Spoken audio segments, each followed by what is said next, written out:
I'm Craig Mazin, and this is the official Watchmen Podcast. Throughout all of my conversations with Damon Lindelof last year, Damon kept bringing things back to the writer's room. Damon, why? The writer's room is the core of the creative process, and probably more so for the way that I like to do it than some of my peers. I cannot write by myself. And more importantly, a lot of writing happens in that room. And I think by the time a script gets written, you may see one or two names on it. But every one of the episodes of Watchmen, including the pilot, was basically generated by conversations that came out of that room. And there's never been a more democratic room. I think that sometimes a writer's room has to be a benevolent dictatorship. If decisions don't get made, you cannot move forwards at all. Watchmen was not that room. It was a jury room where you had to have unanimous excitement in order to move on. And although that process, I think, was I'll just say brutal and unpleasant for everybody in it, when you arrived at that consensus and you knew that everybody was on board with it versus someone had been kind of bullied into it, real magic happened. Yeah. If I may, I just want to make sure I keep talking about this writer's room like as it is some collective hive mind, but it's actually individuals that make it up. And so for that first 12-week phase where we did a tremendous amount of the world building, we figured out who Will Reeves was. We figured out his connection to Bass Reeves. We figured out all the mechanics of the pilot and where the reigns of squids were coming from. And that room was Christal Henry and Lila Byock and Claire Kichel and Jeff Jensen and Tom Spezialy, Nick Hughes, Stacy Osei-Kuffour, Cord Jefferson and Janine Neighbors and Brandon Jacobs Jenkins. And we had an incredible writer's assistant, Ryan Lipscomb, who not only wrote down everything we said, but somehow arranged it into coherent thought and often pitched stuff himself. And then for phase 2 and 3, Carly Ray basically came in, just an incredible writer. You could literally spend an hour talking to any one of these individuals. So many of the great ideas that are Watchmen did not come from my mind. I was just smart enough to say, that sounds cool. I'll never get to work with this group again because that's just not the way that the world works anymore, where there are no more bands. It's sort of like we're all roving mercenaries. But the fact that we got to come together to make this show is something that I'm immensely proud of. Well, I am thrilled and lucky to speak with 3 of the writers who are in that room today. I'm talking to Christal Henry, Lila Byock, and Stacy Osei-Kuffour. Lila Byock is a TV writer who has been on The Leftovers, Manhattan, and Castle Rock, and she is credited with Damon on episode 103, She Was Killed by Space Junk. Hello, I'm Lila. Christal Henry is a police officer turned TV writer and has written on shows like The Chicago Code and APB. She's also credited with Damon on episode 104, If You Didn't Like My Story, Write Your Own. Hi. And Stacy Osei-Kuffour is a playwright and had one TV credit, Pen 15, under her belt before Watchmen. She's since written on Hunters and Run, and she is credited with Claire Kichel on episode 107, An Almost Religious Awe. Hello there. Lila, Christal, Stacy, welcome. Thank you for having us. I'm kind of a fan of what you all did, and because I'm primarily a writer, this is a conversation I've been looking forward to for a long time. I want to start with a question about how the room actually functioned, because this show, appropriately enough, is kind of like a Swiss watch. There are a billion spinning plates. As collaborators, how did you pull this off? How did you manage to do all of these things separately and together and make it seem so seamless? Lila? I have 2 kids. I've given birth twice, and I think there's sort of an analogy to being on the other side of giving birth, where you look back and you're like, I literally have no idea how my body did what it did, and I have no memory of what happened. I kind of feel that way about looking back on the almost 2 years we spent writing this show. I'm like, holy shit, how did that happen? I don't know. What do you guys think? Well, you know what? For me, I had never been in a room this diverse before. And it wasn't just the racial makeup. There were journalists, there were playwrights, and I wasn't necessarily used to that. Like, I come from primarily the procedural world. and to come to a room where everything was approached by character, and there was just a different way of breaking story. And if you've worked in network before, it's a machine. It moves at a pretty rapid pace. With Watchmen, one of the wonderful things about it is that we actually had time to develop a chemistry with each other. Stacy?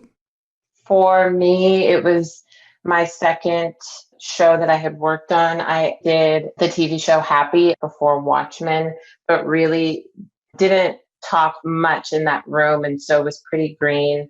And being able to be a part of the show and seeing all of the mechanics and seeing people that were so incredible at pitching and so intelligent and so in love with Watchmen. And I hadn't really ever heard of the comic book, but I was talking to Damon about how he made the decision in terms of which people he chose for the writer's room. And he was saying he really likes people who ran hot. And I feel like everybody cared so much about not only making the show truthful, but like racial aspects of it. We all just cared so much. And I think because we all run hot, it's reflected in the show. Maybe it is that part of why this all worked is because it's not like you all knew that you were writing something that was going to be sort of profoundly impactful on the environment. You were working on a show in and of itself, and that's all that mattered. And you didn't have the weight of expectation there necessarily. But what you did have was a very fearless approach to topics that a lot of people are just uncomfortable dealing with. Although obviously the show is very much centered on race, you're also tackling the persistence of white supremacy in law enforcement, the role that the media, including television shows, plays in perpetuating racist thought, generational trauma, and the way inherited pain damages the people who come after. And you're even tackling the kind of inherent nationalism of the Superman, of the hero itself. And you did it all, it seems to me, on my side of the TV, without fear or blinking or compromise. But I'm kind of curious, because you all worked together in the room, how you navigated that space together to be free enough to screw up, but not being so free that you end up hurting each other. I think the show, for me, it just happened to come at a time where there has been such a major shift in America's perception of race and policing. And I think that policing, and to a larger extent, the criminal justice system, has always been a tool of white supremacy. And being a former officer, I can say that, I'm a witness to it. But I think the response to racism feels different.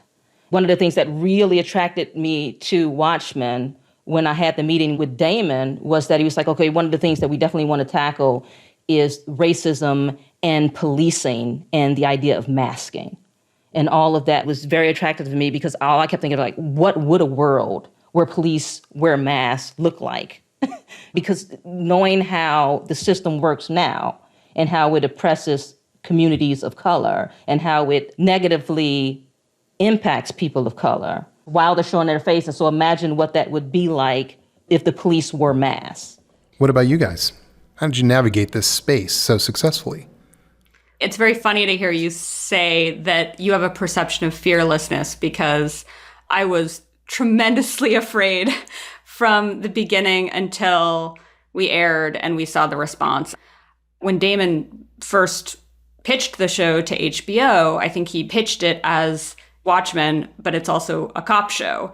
And trying to figure out how to do a cop show that also felt like Watchmen, that was adamantly not copaganda, which is a word that we didn't know then, right, although we intuitively had a sense of what that was. I was terrified that we weren't going to figure out where that line was. And those were the most thorny discussions we had in the room, was how to present the police in a way that was not glorifying a deeply white supremacist institution. Stacy? I think that we were fearless, even though Lila is correct. We were scared every day. That's a good distinction. I like that. Fearless while being scared. I like that. But I think the material is fearless. And so I don't think we really had a choice. And Damon putting, the Tulsa massacre on top of also what we were doing, I don't think we had the space to not go for it. And so we obviously really went for it. And that is because the material is so incredible and emotional and violent and racial. And so I think in the room, we were all just making really big swings because I feel that's what the material required and also what the fans want Right. and who Damon is. And so we jumped to the challenge. And met it beautifully. And Christal, you brought up that you were a police officer, and in watching the show, particularly when we go back in time into the memories of hooded justice and into the memories of police work and law enforcement way, way back, it seemed to me like this show is airing some dirty laundry. And I wonder if you feel like maybe it's helping to make a difference. I'm not suggesting that it is on par with the things that happened on a day-to-day basis for real. It is fiction. But do you think it has a place in our culture where it's made a difference? First off, to be clear, I was a Black woman first and a police officer second. You know what I mean? So the badge did not shield me from discrimination.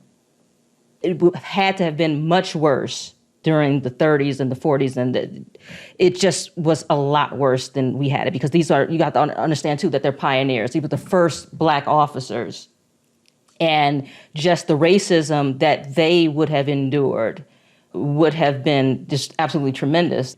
But I don't think that people of color are surprised at all to see what Will went through during that time. I think it may be illuminating for some people. That's something that I think people of color live with. And having experienced both sides, because, long before I became the police, I knew what it was like to be oppressed. I knew what it was like to be stopped by the police. That my mother was a police officer. So there was also a generational thing. I inherited a lot of her pain and a lot of her trauma from the job. I like to sometimes joke, but I'm kind of also serious when I say that by the time I came on the job, I was already jaded, just due to having been there and witnessed the things that she had to endure by being a Black policewoman. And let me say that, yes, I was a part of a system that oppressed people of color. It's one of the reasons why I left the force. At some point, I was just like, you know what? I can't do this anymore. I can no longer be a part of this system. You are expressing something that I felt coming through the show, which is a kind of justified, and I'll use the word healthy, anger. It's there. My sense of watching it was that it was at all times authentic. It wasn't ever trying to push things beyond what they actually were. And so I appreciated that. And it seems like audiences clearly did too. And also, I just wanted to say, Christal had these incredible stories that she would share with us about her experience in Chicago as a Black police officer that I feel really, really helped us understand police violence and racial violence. And just hearing those stories, I think, really helped me as a writer feel a part of the Watchmen world. And so I feel very lucky that Christal was in the room, because her stories were insane. Okay? Insane is the nice way to put it. Okay. Just to kind of piggyback on that, part of it was that I think we felt very strongly that we didn't want to make a show that was for white people, in the sense of being like, hey, did you know that law enforcement is a deeply white supremacist institution? We're bringing you the news. We wanted to make a show that almost took it for granted. And I think maybe that's part of the authenticity that you're talking about. That was something that was super important to us in the room. Well, it absolutely comes through. And what also comes through here for me is how much the three of you like each other. And Stacy, we're like psychically anticipated what I was going to ask next. Tell me, and you've already done it. You already did one because you said some great things right there about Christal. So I'm kind of curious, Christal and Lila, something to say about one of these other women here that just kind of blew you away and impressed you, because that's where the honesty happens. Oh, wow. Okay. Wonderful. Wonderful. With Lila, just one of the smartest women that I've ever met. I can honestly say that. And I'm not just saying that because, you're listening and I can see you. I learned so much from you and just the way that you break story. Thank you, Christal. Really good storyteller. Thank you. I think Stacy embodies the tonal palette of Watchmen, the series, because she is both totally hilarious and out there, like the Jeremy Irons on Europa storyline, and will just make everybody burst into tears of laughter. But she also has a profound sincerity, and she's a deeply emotional person. And I think that she calibrated us as a room. The duality of that was really important to the show. Wow, I am speechless. I don't want to cry here in front of Craig. That's all I wanted. And the reason I asked it, just so you know, for a long time, it seemed to me that writers were inherently pitted against each other. And in television, there is a hierarchy. And I just noticed, just listening to the three of you and watching you look at each other and listen to each other, how not regimented it was and how beautiful it was. And it prompts me to ask this next question. So I've talked to Damon, and he said how thrilled he would be to see Watchmen continue on almost as like an open source thing, like somebody else could come along, pick up the Watchmen ball and move forward. Would you ever want to pick that ball up, or have you done your time in the Watchmen universe? I've done my time. It was such an incredibly liberating creative experience in a lot of ways, just to have that source material to play with, which is obviously so brilliant, to have the resources of HBO at our disposal, and to have the leadership of Damon. There are no small pitches in a Damon Lindelof room. The wilder, the better. And I think it lived in that room for me. Yeah, same here. I would not do it without Damon at the helm. Stacy? I don't know. Let's hear the pitch. I'm interested. I can't say no. Right. Yeah. When the show is on the air week after week, were you ever like, okay, brace yourselves, everybody, because this one could be trouble? Or did you have those moments where you realized, oh yeah, we hit it. Like we thought we hit that, but now we see where that ball landed. It was like way up in the seats. That was a home run.